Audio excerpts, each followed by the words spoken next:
Hello friends, हमने last sales of goods act complete कर लिया था। आज हम उसके कुछ मल्टीपल चॉइस क्वेश्चंस की बात करेंगे। लगभग 40 मल्टीपल चॉइस क्वेश्चंस हैं और कोशिश यही रहेगी कि जो भी या तो एक्ट्स में कवर नहीं किया गया है वो एज ए क्वेश्चन यहाँ पे कवर कर लिया जाएगा।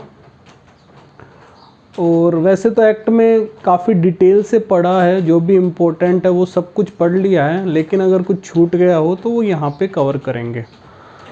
तो शुरू करते हैं सेल्स ऑफ गुड्स एक्ट के मल्टीपल चॉइस क्वेश्चंस। तो एक बार क्या है, आप क्वेश्चन पढ़ेंगे, क्वेश्चन पढ़ने के बाद में है ना जो इसके आंसर के बारे में सोचेंगे, क्योंकि क्वेश्चन को अच्छी तरह से पढ़ना बहुत इम्पोर्टेंट है। अगर क्वेश्चन को अच्छी तरह से नहीं पढ़ा गया, उसका कुछ और मीनिंग हमने दिमाग में ले लिया, तो उसका फिर आंसर भी हम और कुछ ही देंगे। तो पहला क्वेश्चन देखिए क्या कह रहा है कि एक contract of sale of goods, एक गुड्स का कॉन्ट्रैक्ट ऑफ सेल है जहाँ पे property would pass to the buyer on payment of total price.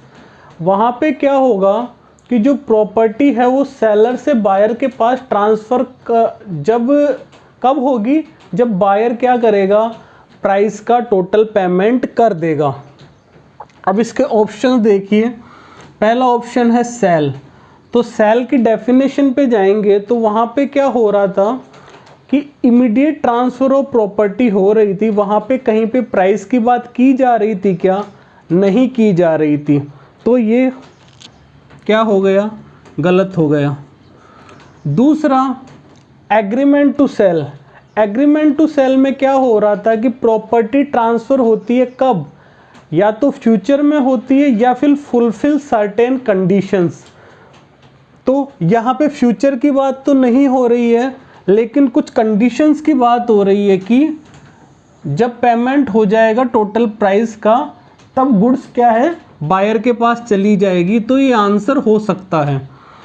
तीसरा hire purchase contract. Hire purchase contract क्या होता है,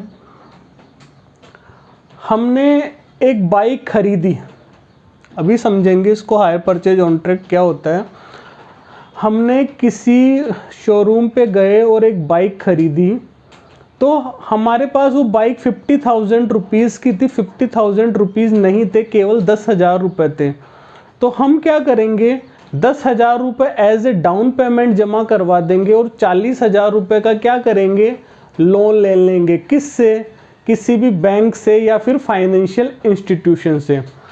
लोन लेने के बाद क्या होगा कि वो जो बाइक है वो तो मैं घर पे लेके आ सकता हूँ, तो उसका पोजीशन तो मेरे पास रहेगा, लेकिन उसकी ओनरशिप किसके पास है? उस फाइनेंशियल इंस्टीट्यूशन के पास है जिससे मैंने क्या है, लोन लिया है।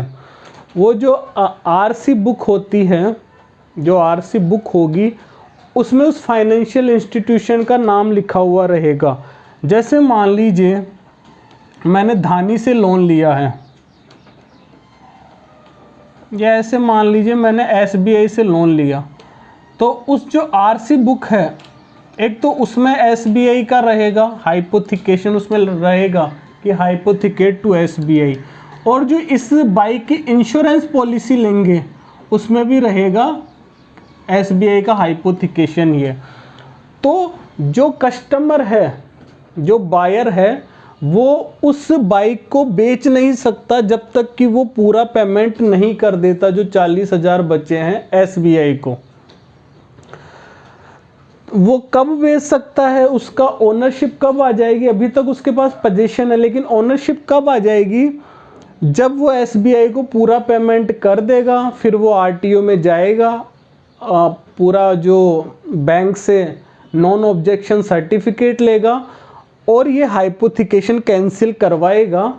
तो आरसी बुक पे और इंश्योरेंस पे दोनों जगह हाइपोथिकेशन कैंसिल हो जाएंगे और ये प्रॉपर्टी किसकी हो जाएगी, उस बायर की हो जाएगी। तो इसमें प्रॉपर्टी कब हो जाती है, जब लास्ट इंस्टॉलमेंट पेड कर दी जाती है बायर के द्वारा। ठीक है, मैं last instalment paid by buyer, तो ये क्या हो गया, हायर परचेज एग्रीमेंट हो गया। सेल ऑन अप्रूवल, सेक्शन 24 पढ़ा था, गुड्स सेंट, क्या था, goods Saint on approval on sale और रिटर्न, तो ये उसी से रिलेटेड है। तो ये इसमें क्या पेमेंट पूरा हो रहा है, नहीं हो पा रहा है, ये तो क्या है, ये तो सेल ऑन अप्रूवल है, वो तो अलग ही मैटर हो गया। तो इसका आंसर क्या होगा, एग्रीमेंट टू सेल। समझ में आया होगा। ऐसे ही हमें एग्जाम में भी एक बार चारों ऑप्शन को गो थ्रू करना है, उसके बाद में आंसर देना है। बहुत ज़्यादा टाइम नहीं लगेगा, यहाँ पे मैं हर पॉइंट पे डिस्कशन कर रहा हूँ, हर पॉइंट को समझ के आपको समझाने की कोशिश कर रहा हूँ, इसलिए ज़्यादा टाइम लगेगा। एग्जाम में इतना टाइम आपको बिल्कुल नहीं लगेगा, घबराने की ज़रूरत नहीं है। दूसरा क्वेश्चन क्या है कि गुड्स, जो सेल्स ऑफ गुड्स एक्ट 1930 है, उसके अनुसार गुड्स में क्या इंक्लूड नहीं होता। तो गुड्स की डेफिनेशन देखी थी अपन ने, कहाँ पे, सेक्शन 2 सबसेक्शन 7 में। ये भी याद करते चलेंगे। यहाँ पे क्या गुडविल था, क्या उसमें था, बिल्कुल। स्टॉक एंड शेयर्स थे, क्या थे। हार्वेस्टेड क्रॉप थी, क्या थी, क्या नहीं था। केवल एक्शनेबल क्लेम, जो एक्शनेबल क्लेम होते हैं वो क्या नहीं है, वो गुड्स का पार्ट नहीं है। याद रखने के लिए क्वेश्चन है, कुछ कंसेप्ट नहीं है। Question number 3, a contract for sale for future goods. Future goods के लिए किस प्रकार का कॉन्ट्रैक्ट ऑफ सेल बनेगा, तो इसके लिए ऑप्शन वही है फर्स्ट वाले। क्या सेल होगा, क्या सेल में क्या होता है, इमीडिएट ट्रांसफर होता है। गुड्स ही कैसी है, फ्यूचर में है, आज की डेट में गुड्स रेडी ही नहीं है, तो क्या इमीडिएट ट्रांसफर हो सकता है, क्या नहीं हो सकता है, तो सेल तो बिल्कुल ही नहीं होगा। हायर परचेज कॉन्ट्रैक्ट में भी क्या हो रहा था कि गुड्स क्या थी, अवेलेबल थी। जब बाइक अवेलेबल थी तभी तो मैंने परचेज की, तभी तो उस पर लोन लिया, तो भी ये भी नहीं होगा। और वो चौथा ऑप्शन तो सेल ऑन अप्रूवल है, तो सेल का मतलब तो इमीडिएट ट्रांसफर हो गया, तो वो भी ऑप्शन नहीं होगा। तो फ्यूचर गुड्स के लिए क्या होता है, हमेशा एग्रीमेंट टू सेल होता है। क्या होता है, एग्रीमेंट टू सेल होता है।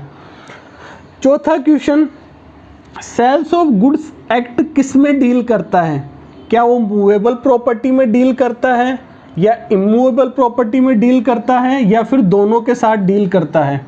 तो ये हम पढ़ चुके हैं कि ये किसके साथ डील करता है, मूवेबल प्रॉपर्टी के साथ। जो गुड्स है, मूवेबल प्रॉपर्टी में क्या है, movable property in the form of goods.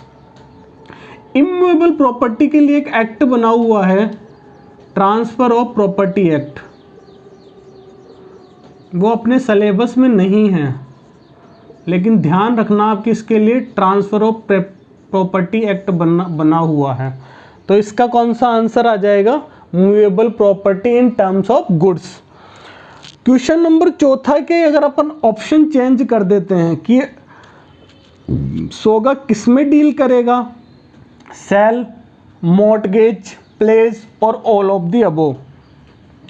तो कहीं पे भी आपने पढ़ा क्या मॉर्टगेज। देखिए मॉर्टगेज एक तो हमेशा इमूवेबल प्रॉपर्टी का होता है, तो ये ऑप्शन गलत होने से क्या है, ऑल का ऑप्शन तो गलत हो गया, तो ऑप्शन अपने पास क्या बचा, सेल बचा। प्लेस क्या होता है, प्लेस तो जैसे गोल्ड लोन लेते हैं तो गोल्ड को हमने क्या कर दिया, प्लेस कर दिया। जो मूवेबल प्रॉपर्टी होती है लेकिन इन टर्म्स ऑफ गुड्स नहीं है, जो मूवेबल प्रॉपर्टी है लेकिन गुड्स की टर्म्स में नहीं है, उनका क्या होता है, प्लेस होता है। वो कहाँ पे आएगा, ट्रांसफर ऑफ प्रॉपर्टी एक्ट में। Question number 5, the provisions of sales of goods act originally with the Indian contract act 1872 under section 3। ये क्या कहना चाह रहा है कि जो सेक्शन 3 है, हमने पढ़ा था सेक्शन 3, सेक्शन 3 में क्या बोला गया था कि इंडियन कॉन्ट्रैक्ट एक्ट के कुछ provisions sales of goods act पे एप्लीकेबल होते हैं। तो क्या ये ट्रू है क्या, बिल्कुल। ये यहाँ पे कौन सा ऑप्शन आएगा, बिल्कुल। ये एक बात क्या है, बिल्कुल सही है, ट्रू है। क्वेश्चन नंबर 6 देखिए। क्वेश्चन नंबर 6 कह रहा है कि which one is not a form of delivery.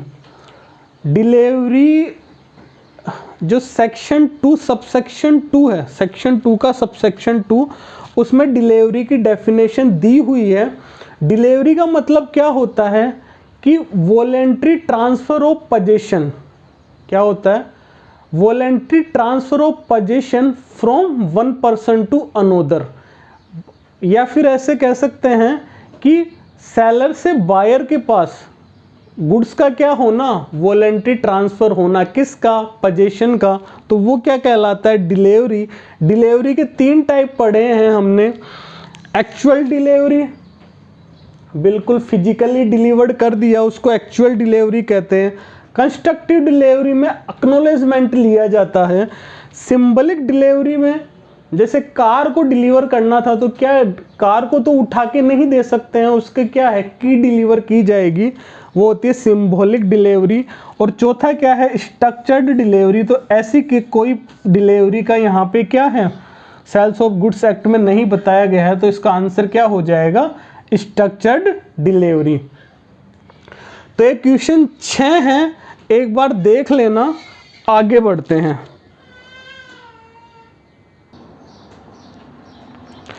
Question number 7 पढ़ना कि नीचे दिए गए में से कौन सा डॉक्यूमेंट ऑफ टाइटल है।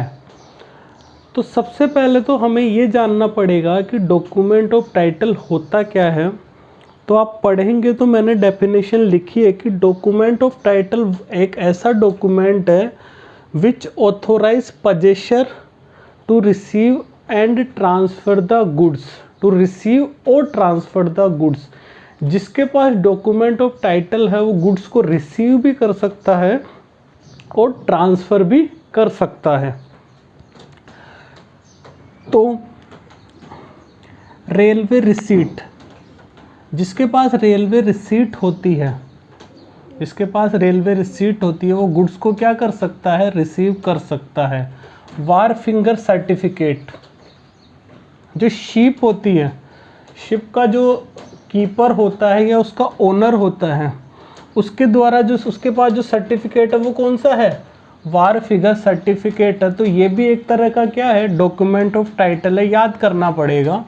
Ware house keepers, warehouse का जो कीपर है, जो उसकी देखभाल करता है, वो भी क्या है, डॉक्यूमेंट ऑफ टाइटल है। बिल ऑफ लैंडिंग, समुद्र से कोई सामान अपन मंगवाते हैं तो जो जैसे रेलवे से जा रहा है उसको रेलवे रिसीट कहते हैं, वैसे समुद्र से जाता है उसको क्या कहते हैं, bill of landing. Lorry receipt, अगर ट्रक से कोई सामान जा रहा है उससे क्या कहेंगे, लॉरी रिसीट। और ये सब क्या है, ये सब क्या है, ये सब क्या है, डॉक्यूमेंट ऑफ टाइटल है। ये सब क्या है, डॉक्यूमेंट ऑफ टाइटल है। जिसके पास ये होगा वो गुड्स को रिसीव भी कर पाएगा और ट्रांसफ़र भी कर पाएगा। क्वेश्चन नंबर 8 कह रहा है कि नीचे दिए गए में से कौन सी बात गलत है। सही नहीं है मतलब गलत है। पहला पॉइंट है कि document showing title is different from document of title. अब डॉक्यूमेंट ऑफ टाइटल तो पढ़ चुके हैं, डॉक्यूमेंट शोविंग टाइटल क्या आ गया इसके बारे में जानेंगे। देखिए डॉक्यूमेंट शोविंग टाइटल होता है, इसका एग्जांपल लेते हैं कि जैसे शेयर सर्टिफिकेट है, क्या है, शेयर सर्टिफिकेट है, ये एक प्रकार का डॉक्यूमेंट शोविंग टाइटल है। इसमें क्या होगा, इसमें जो भी शेयर होल्डर है उसका नाम रहेगा, उसका एड्रेस रहेगा। तो ये सर्टिफिकेट, शेयर सर्टिफिकेट, जैसे मान लीजिए मेरे नाम पे है,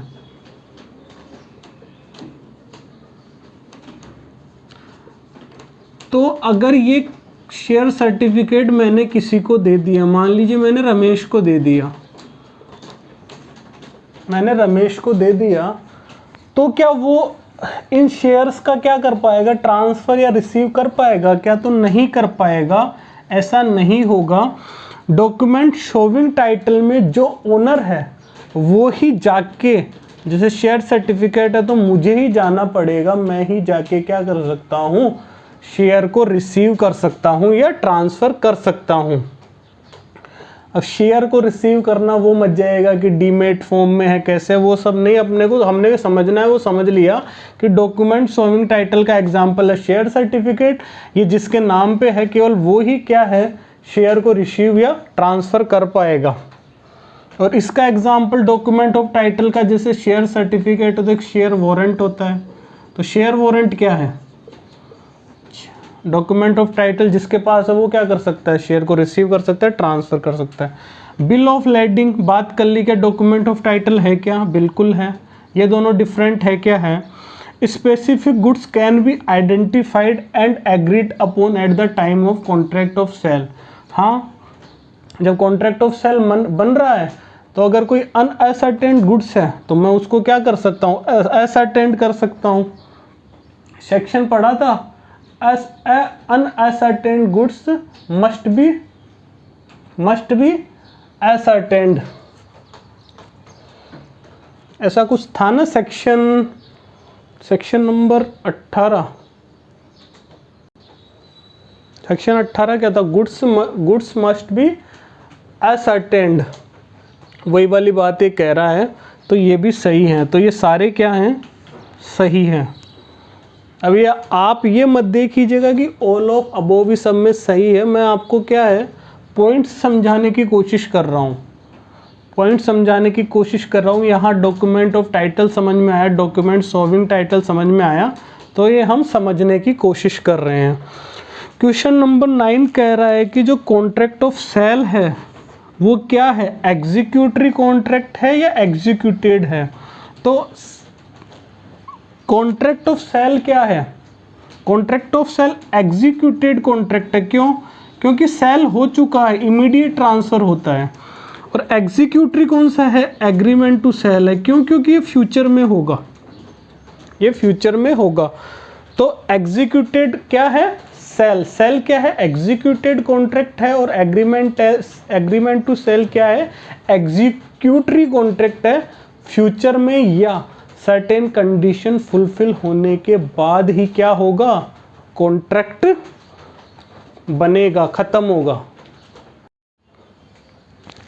क्वेश्चन नंबर 10 देखो, in contract of sale the agreement में बी एक्सप्रेस्ड और इम्प्लाइड, एक्सप्रेस एग्रीमेंट और इम्प्लाइड एग्रीमेंट। देखो इम्प्लाइड तो पढ़ा है हमने, इम्प्लाइड कंडीशन, इम्प्लाइड वारंटी, जिसमें कहने की ज़रूरत नहीं है, वो क्या है लॉ के द्वारा पहले से ही कहा गया है, उसको कहीं कहने की ज़रूरत नहीं है। जैसे मैं फ्रिज लाया, अगर वो बर्फ़ नहीं जमा रही है, फ्रिज का काम क्या होता है, सब्जियों को ठंडा करना, बर्फ़ जमाना, अगर वो ऐसा नहीं कर रही है तो वो क्या है, इम्प्लाइड, उसकी कंडीशन पूरी नहीं हो रही है।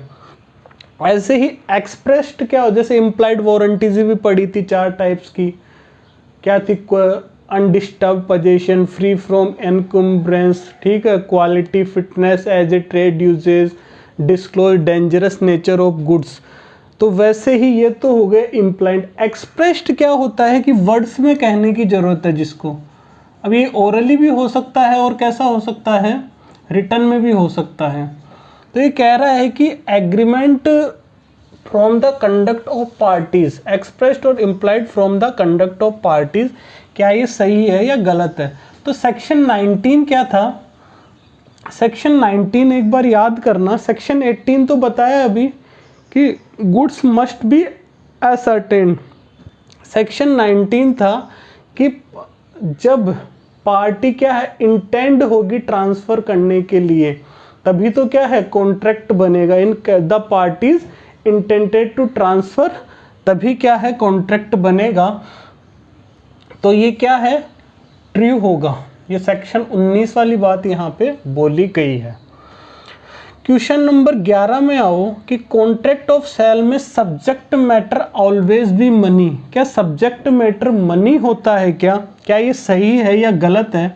तो ये क्या है, गलत है, क्योंकि कॉन्ट्रैक्ट ऑफ सेल का सब्जेक्ट मैटर, उसके लिए पहले नीचे वाला क्वेश्चन देख लो एक बार, which kinds of goods that can be subject या subject matter of contract of sale. तो ये कह रहा है कि कौन से प्रकार की गुड्स क्या है कॉन्ट्रैक्ट ऑफ सेल का सब्जेक्ट है। तो यहाँ पे कौन सी गुड्स थी, एग्जिस्टिंग, स्पेसिफिक और अनअसर्टेन। तो ये चारों ही क्या है सब्जेक्ट मैटर है कॉन्ट्रैक्ट ऑफ सेल का। तो कॉन्ट्रैक्ट ऑफ सेल का सब्जेक्ट मैटर क्या होता है, समझ में आया होगा आपको। सब्जेक्ट मैटर होता है गुड्स, और गुड्स कौन सी, जो भी उस एक्ट में हमने जिस भी गुड्स की बात की है वो सब क्या है, सब्जेक्ट मैटर। फिर मनी क्या है, मनी है कंसीडरेशन, जिसमें हम कंसीडर करेंगे गुड्स को, ठीक है, मनी इन वैल्यू। तो कॉन्ट्रैक्ट ऑफ सेल का सब्जेक्ट मैटर तो क्या होती है, गुड्स होती है, और कंसीडरेशन क्या है, मनी है। ये दो क्वेश्चन आपको यहां से समझ में आया होगा, इंपॉर्टेंट है, ध्यान रखना। क्वेश्चन नंबर 13 पढ़ो, selection of goods with the intention of using them in performance of contract. मतलब गुड्स का सिलेक्शन क्यों कर रहे हैं, उसको यूज करना है और कॉन्ट्रैक्ट को परफॉर्म करना है, ठीक है। और इसमें क्या होगा, म्यूचुअल कंसेंट होगी, किसकी, सेलर की और बायर की। तो इसको क्या कहेंगे, डिस्ट्रीब्यूशन कहीं पढ़ा है एक्ट में, बिल्कुल नहीं। अमोर्टाइजेशन, अमोर्टाइजेशन तो लोन लेते हैं उस टाइम पे वो अमोर्टाइजेशन बनता है ना, principal plus interest, principal plus interest, principal plus interest, जितने भी मंथ के लिए जितनी भी इंस्टॉलमेंट बनी है उसको अमोर्टाइजेशन कहते हैं। अप्रोप्रिएशन जरूर पढ़ा है इस एक्ट में, तो ये क्या है, अप्रोप्रिएशन है। अप्रोप्रिएशन पढ़ा था सेक्शन 23, कौन सा था, unconditional appropriation. Section 25 conditional appropriation, ये किसके लिए था, अनअसर्टेन्ड गुड्स के लिए था। ये किसके लिए था, असर्टेन्ड या स्पेसिफिक गुड्स के लिए था। इसमें क्या हो रहा था, सेक्शन 23 में जो सेलर है वो क्या ओनरशिप को क्या नहीं कर रहा था, ओनरशिप को रिजर्व नहीं कर रहा था, जिसको राइट ऑफ डिस्पोजल भी कह रहे थे। और इसमें क्या है, ये रिजर्व इसमें नहीं कर रहा था सेक्शन 23 में, सेक्शन 25 में कर रहा था, इसीलिए इसको कंडीशनल अप्रोप्रिएशन कहा था। आया होगा समझ में। क्वेश्चन नंबर 14 पे जाइए कि सेलर ने हैंड ओवर कर दी की, वेयर हाउस की, जिसमें गुड्स था, किसको की, बायर को। सेलर ने बायर को क्या कर दिया, वेयर हाउस जिसमें गुड्स रखी थी उसको दे दी, किसको, बायर को। तो ये किस प्रकार की डिलीवरी, इसको कौन सी डिलीवरी कहते हैं। तो ये फिजिकल डिलीवरी तो हुई नहीं, फिजिकल डिलीवरी में तो हमारे पास था, हमने लाके दे दिया। जैसे मिंत्रा से कोई सामान आया हमारे पास, या फिर फ्लिपकार्ट से कोई सामान आया, तो वो क्या हो गई, फिजिकल डिलीवरी। कंस्ट्रक्टिव डिलीवरी में एक्नॉलेजमेंट होता है, वो यहाँ पे नहीं हो रहा। यहाँ पे क्या की बात हो रही है, देखो की जब भी बात होगी तो वो जनरली क्या होगा, सिंबॉलिक डिलीवरी की बात हो रही होगी। जैसे कार की डिलीवरी देनी थी तो कार की तो नहीं दे पाएंगे हम, क्या है की डिलीवरी देंगे, तो उसको सिंबॉलिक डिलीवरी कहते हैं। क्वेश्चन नंबर 15 पे जाइए कि ए क्या किया, agree to deliver 100 kg of sugar to B, 100 kg sugar उसने बी को दे दी, और बी से क्या लिया, एक्सचेंज में 15 मीटर कपड़ा लिया। तो इसको क्या कहेंगे, क्या इसको सेल कहेंगे, क्या इसको सेल कहेंगे, क्या सेल। देखो कॉन्ट्रैक्ट ऑफ सेल की अभी बात की अपन ने, कंसीडरेशन किस में होता है, मनी में होता है। तो यहाँ पे कहीं मनी की बात की जा रही है क्या, तो सेल और एग्रीमेंट टू सेल तो होगा ही नहीं। ये क्या है, जो हायर परचेज एग्रीमेंट है या कॉन्ट्रैक्ट है उसमें भी क्या है, मनी की बात होगी। तो इसका आंसर क्या होगा, बार्टर। एक बार्टर सिस्टम हुआ करता था जब करेंसी नहीं चला करती थी, पुराने ज़माने की बात है, बिफोर, बहुत पुराने ज़माने की बात है। उस टाइम पे क्या होता था कि जिसके पास जो होता था, जैसे ये कह रहा है कि इसमें ऐसे मान लीजिए एक के पास क्या है, शुगर है, एक के पास फैक्ट्री है शुगर बनाने की, और बी के पास फैक्ट्री है क्लॉथ्स बनाने की। तो मनी तो है नहीं यहाँ पे, पैसा तो है नहीं, तो यहाँ पे क्या करते थे, ये एक दूसरे से क्या है, गुड्स का ट्रांसफ़र करते थे, जिसको क्या कहा गया था, बार्टर सिस्टम कहा गया था। लेकिन आजकल तो मनी है, अगर मनी हो रहा है तो ही कॉन्ट्रैक्ट ऑफ सेल बनता है, ऊपर पढ़ चुके हैं। नहीं तो अगर केवल गुड्स का एक्सचेंज हो रहा है तो उसको क्या कहते हैं, बार्टर सिस्टम कहते हैं। क्वेश्चन नंबर यहाँ से देख लेना, आगे वाला कौन सा है, 16 है क्या, इन हायर परचेज एग्रीमेंट जो हायरर होता है, जिसने हायर की है, उसके पास क्या ऑप्शन रहेगा कि उसके पास वो गुड्स को खरीद सकता ऑप्शन है, या फिर उसको मस्ट बाय गुड्स खरीदनी पड़ेगी, या फिर मस्ट रिटर्न गुड्स, उसको गुड्स क्या करनी पड़ेगी, वापस रिटर्न करनी पड़ेगी। तो इसमें ऑप्शन क्या आएगा, आंसर इसमें आएगा कि ऑप्शन पे है उसके गुड्स पे, वो चाहे तो गुड्स को रख सकता है, चाहे तो वो बीच में कभी भी कॉन्ट्रैक्ट को ख़त्म करके और गुड्स को वापस लौटा सकता है। क्वेश्चन नंबर 17 देखिए, voluntary transfer of position. Voluntary transfer हुआ पोजीशन का एक पर्सन से दूसरे पर्सन पर, तो उसको क्या कहेंगे, डिलीवरी कहेंगे। पढ़ चुके हैं सेक्शन 2 सबसेक्शन 2। देखिए सेक्शन 2 सबसेक्शन 1 क्या है, बायर है। सेक्शन 2 सबसेक्शन 13 क्या है, सेलर है। और सेक्शन 2 सबसेक्शन 2 डिलीवरी है। सेक्शन 2 सबसेक्शन 7 क्या है, गुड्स है। आया होगा याद। Question number 18, the agreed party can claim damages in case of breach of warranty. अगर वारंटी अगर ब्रीच होती है, अगर वारंटी अगर टूटती है, तो इस कंडीशन में एग्रीड पार्टी क्लेम कर सकता है, डैमेजेस क्लेम कर सकता है क्या, या फिर वो कॉन्ट्रैक्ट को रेपुडिएट कर सकता है। इसमें ये बात सही है या नहीं है, तो इसके लिए अपने को सेक्शन 12 पे जाना पड़ेगा, जो है कंडीशन एंड वारंटी। उसमें क्या कहा गया है कि अगर कंडीशन ब्रीच होती है तो कॉन्ट्रैक्ट भी रेपुडिएट होगा और डैमेजेस के लिए क्लेम भी कर सकती है एग्रीड पार्टी। लेकिन अगर वारंटी ब्रीच होती है तो केवल क्लेम क्या हो सकता है, डैमेजेस के लिए क्लेम किया जा सकता है। तो ये ट्रू है। Question number 19, the goods are at the risk of party who has. तो इसके लिए सेक्शन 26 पे जाना पड़ेगा, रिस्क फॉलो ओनरशिप, जिसकी ओनरशिप उसका रिस्क। ठीक है, तो आंसर इसमें आ जाएगा 1, पोजीशन से कोई लेना देना नहीं है, कस्टडी से कोई लेना देना नहीं है, जिसकी ओनरशिप उसका risk. Question number 20, stipulation essential to main purpose known as. इसके लिए सेक्शन 12 है, जो मैन पर्पस के लिए एसेंशियल है उसको तो क्या कहते हैं, कंडीशन कहते हैं। और जो कोलेट्रल होती है मैन पर्पस की, उसको क्या कहते हैं, वारंटी कहते हैं। डेफिनेशन में साफ साफ लिखा हुआ है। Question number 21, passing of property. Property को पास करने का मीन क्या है, क्या ओनर पोजीशन ट्रांसफ़र करना है, या ओनरशिप ट्रांसफ़र करना है, या दोनों का ट्रांसफ़र होना है। तो देखिए प्रॉपर्टी पास करने का मतलब है ओनरशिप ट्रांसफ़र करना। हो सकता है पोजीशन ट्रांसफ़र हुआ हो सकता है नहीं हुआ हो। तो इसका आंसर क्या होगा, ट्रांसफ़र ऑफ ओनरशिप क्या है, पासिंग ऑफ प्रॉपर्टी का मतलब है transfer of ownership. Transfer of position जरूरी नहीं है कि हुआ ही हो ट्रांसफ़र। क्वेश्चन नंबर नेक्स्ट पे आ जाइए, 22, 23 जो भी हो देख लीजिएगा। इन case of breach of condition the aggrieved party. तो कंडीशन टूट रही है तो एग्रीव्ड पार्टी का मतलब बता चुके हैं, दोबारा समझिएगा, जिसको नुकसान हुआ है। एग्रीव्ड पार्टी कौन होती है, जिसको नुकसान हुआ है। तो यहाँ पे कौन होगी, बायर होगा। वो क्या उसके पास क्या राइट्स है, क्या वो डैमेजेस के लिए क्लेम कर सकता है, या फिर कॉन्ट्रैक्ट को रेपुडिएट कर सकता है, या दोनों कर सकता है। तो उसके पास दोनों हैं।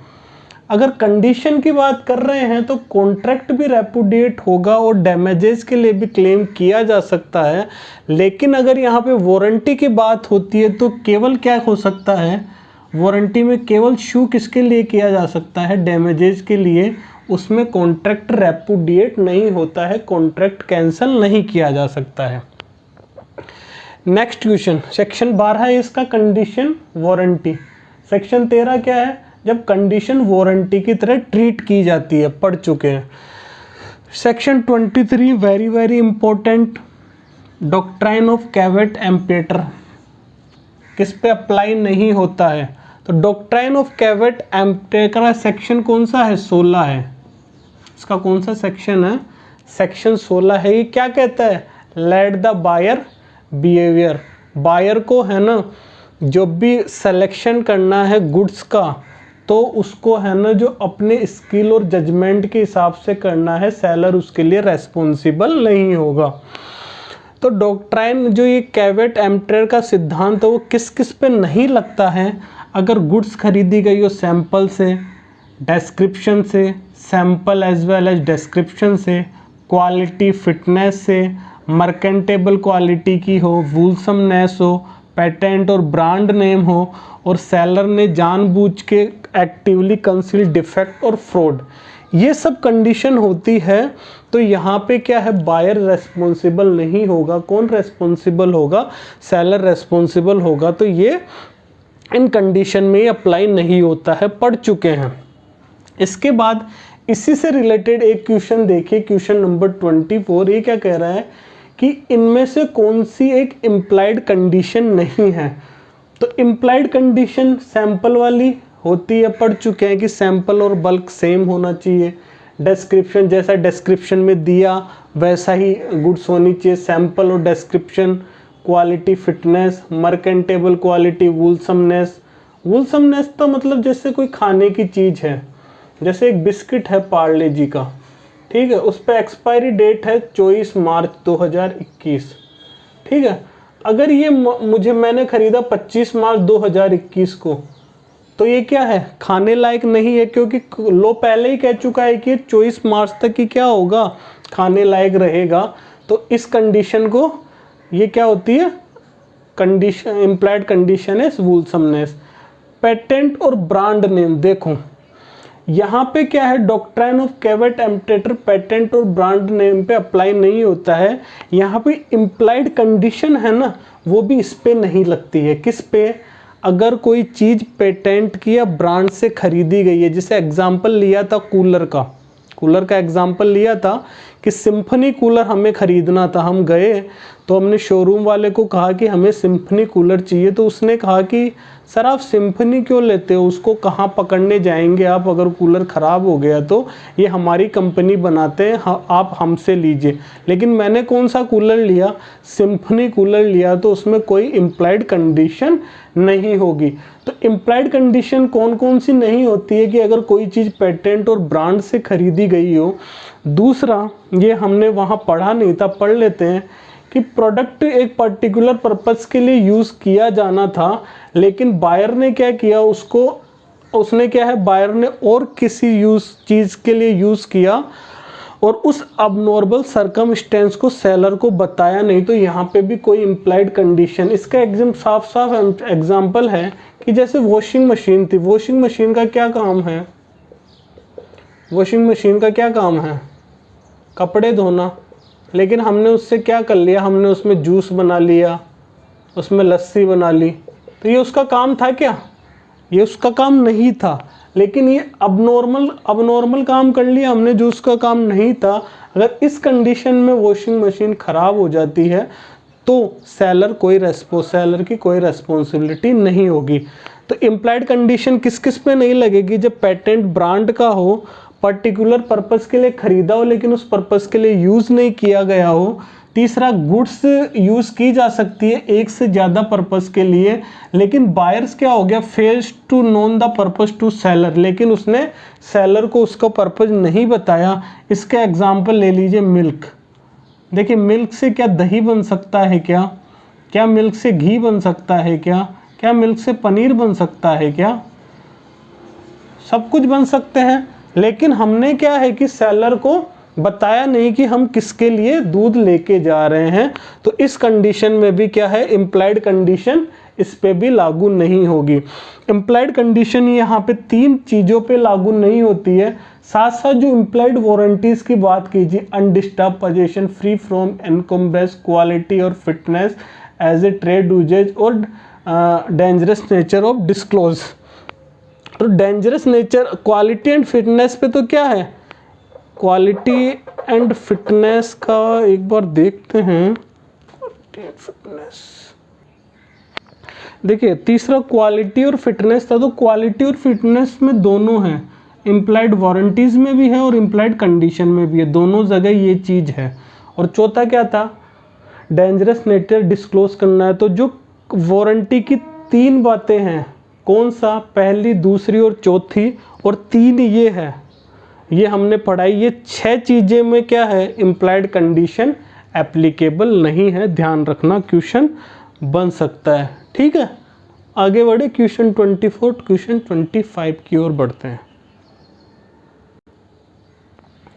क्वेश्चन नंबर 25 क्या कह रहा है कि कंडीशन और वारंटी में be in the form of, वो किस फॉर्म में हो सकती है, क्या वो इम्प्लाइड फॉर्म में हो सकती है, बिल्कुल इम्प्लाइड कंडीशन वारंटी बार बार पढ़ रहे हैं, क्या वो एक्सप्रेस्ड फॉर्म में हो सकती है, एक्सप्रेस का भी पहले पढ़ा था कुछ देर पहले, तो ये क्या होता है, ये दोनों फॉर्म में हो सकती है, इम्प्लाइड भी हो सकती है और एक्सप्रेस्ड भी हो सकती है।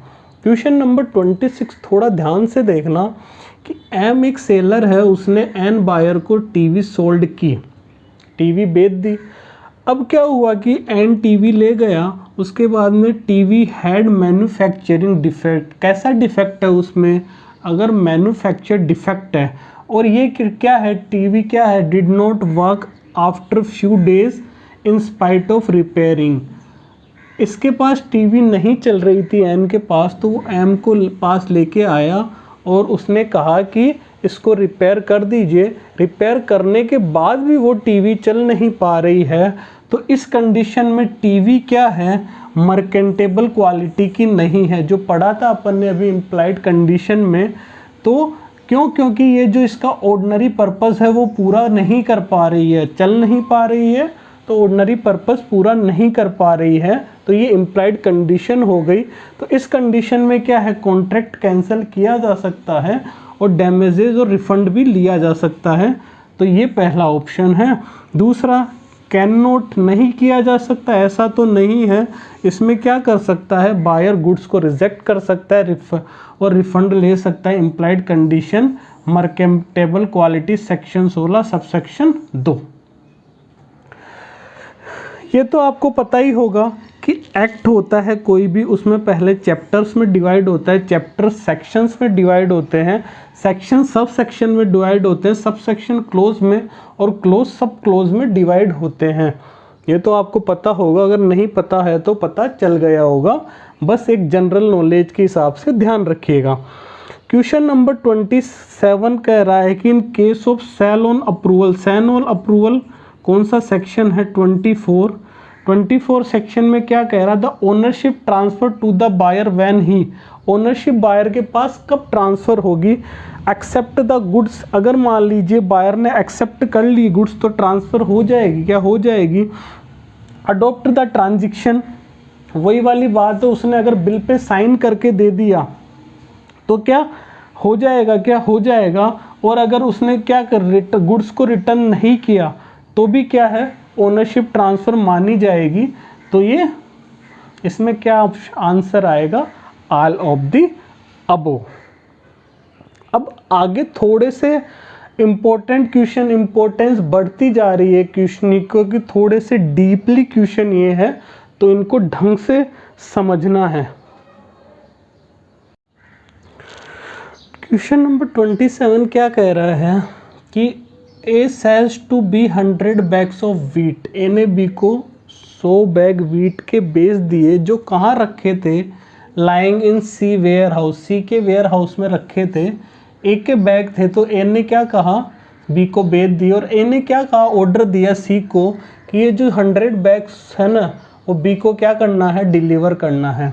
सी ने क्या किया कि उन बैग को रखा बी के बिहाफ पे। अब वो बैग किसके हो गए, बी के हो गए ना, क्योंकि ए ने ऑर्डर दे दिया सी को कि वो बी को दे देना है, तो अब सी ने क्या है, बी के बिहाफ पे वो रखा और अपनी बुक्स में नेसेसरी एंट्रीज कर ली। तो ये किस प्रकार की डिलीवरी है, क्या ये फिजिकल डिलीवरी है, नहीं है, क्या ये सिंबॉलिक डिलीवरी है। सिंबॉलिक डिलीवरी में तो क्या किया था उसने, गोडाउन की चाबी दे दी, तो वो सिंबॉलिक डिलीवरी है, या फिर कार की कीज दे दी, वो सिंबॉलिक डिलीवरी है। ये कौन सी डिलीवरी है, ये है कंस्ट्रक्टिव डिलीवरी। कौन सी डिलीवरी है ये, कंस्ट्रक्टिव डिलीवरी।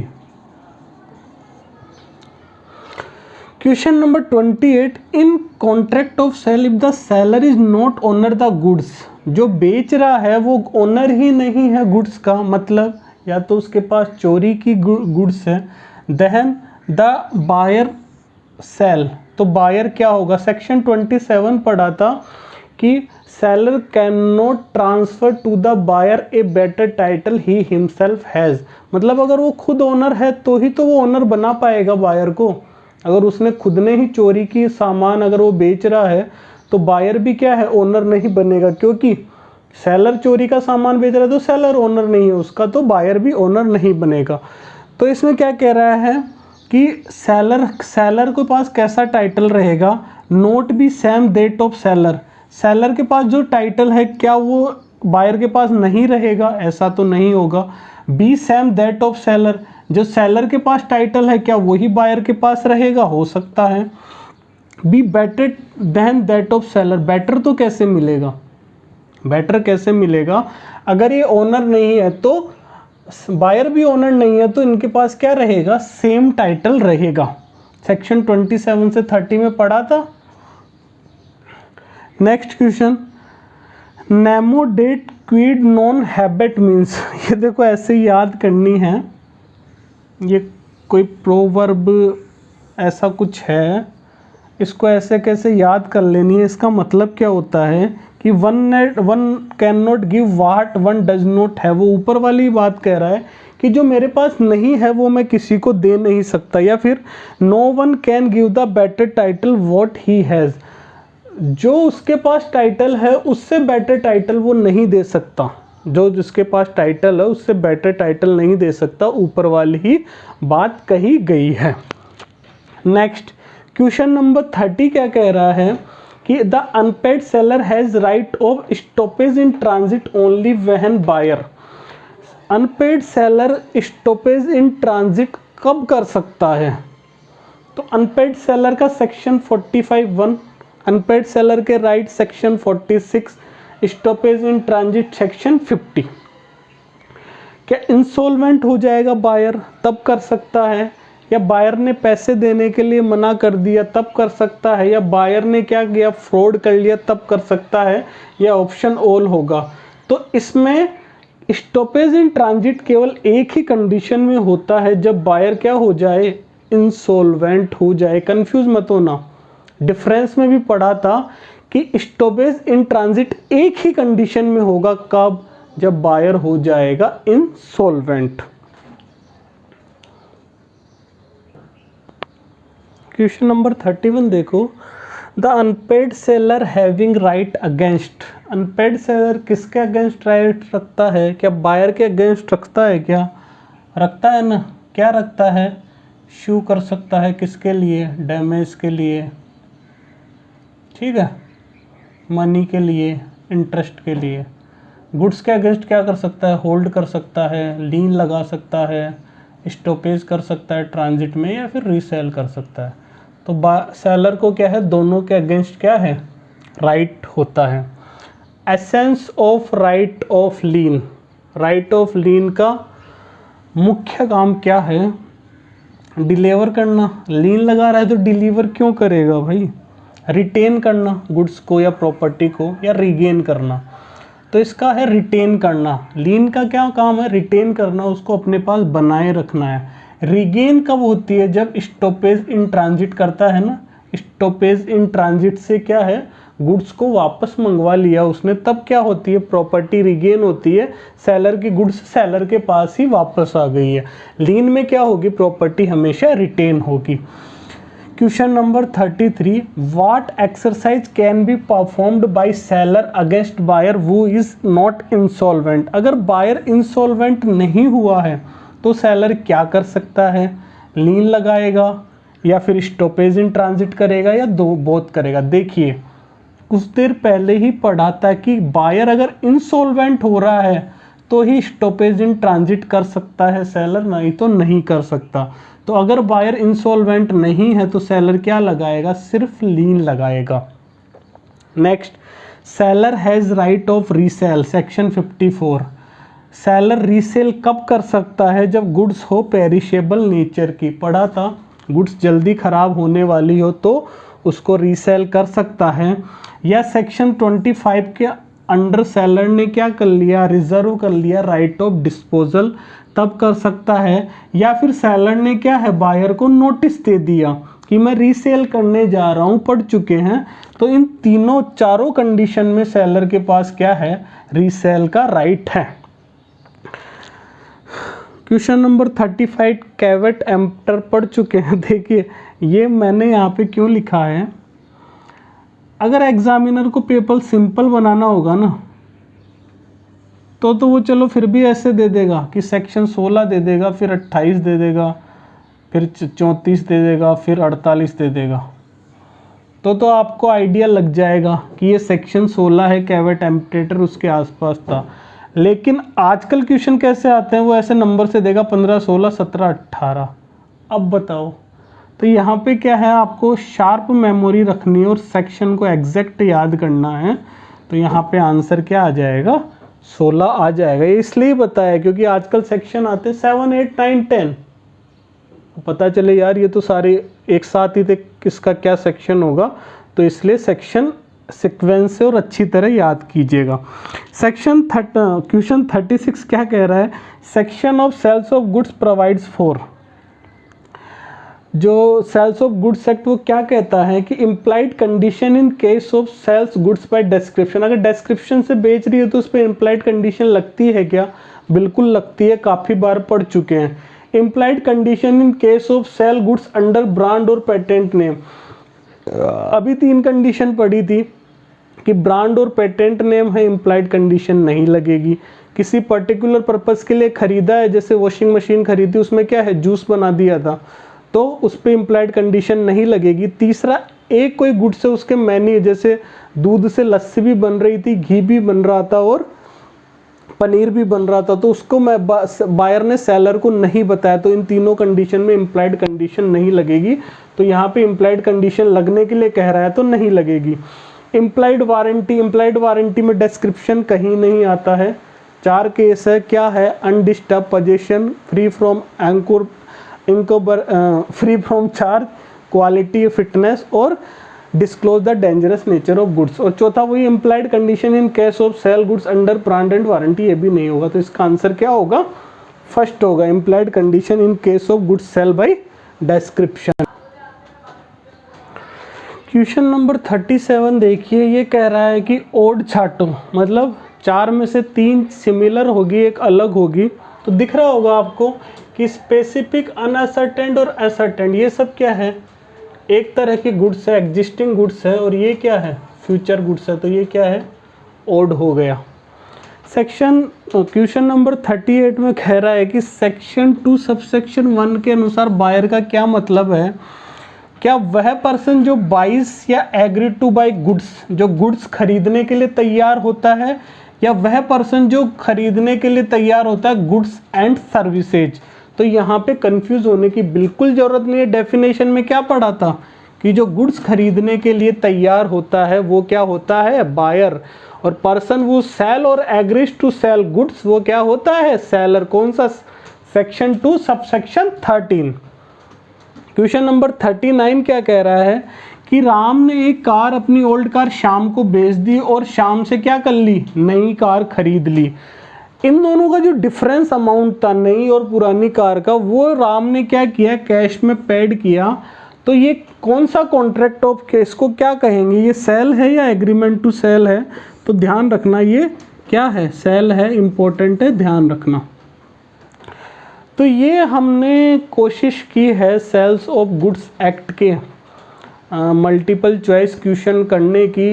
इसमें जहाँ तक मेरी कोशिश रही है तो पूरा ही हमने एक्ट के क्वेश्चन कर लिए हैं।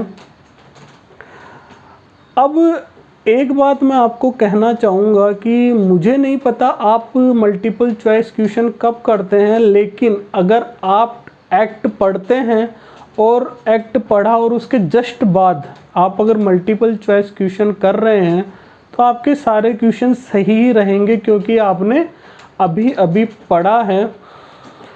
मेरे हिसाब से आपको कैसे पढ़ना चाहिए कि जैसे आपने एक्ट पढ़ा है आज, तो उसके 3 या 4 दिन बाद आप मल्टीपल चॉइस क्वेश्चन कीजिए उससे आपको क्या है आइडिया लगता है कि क्या मुझे याद है, क्या मुझे याद नहीं। अगर आप तुरंत करेंगे तो सब कुछ सही रहेगा, और 4-5 दिन बाद करेंगे और कुछ गलती होगी तो वो फिर हमेशा के लिए हमारे माइंड में क्या हो जाएगी, सेट हो जाएगी, फिर वो आगे गलती होने के चांसेस नहीं रहेंगे।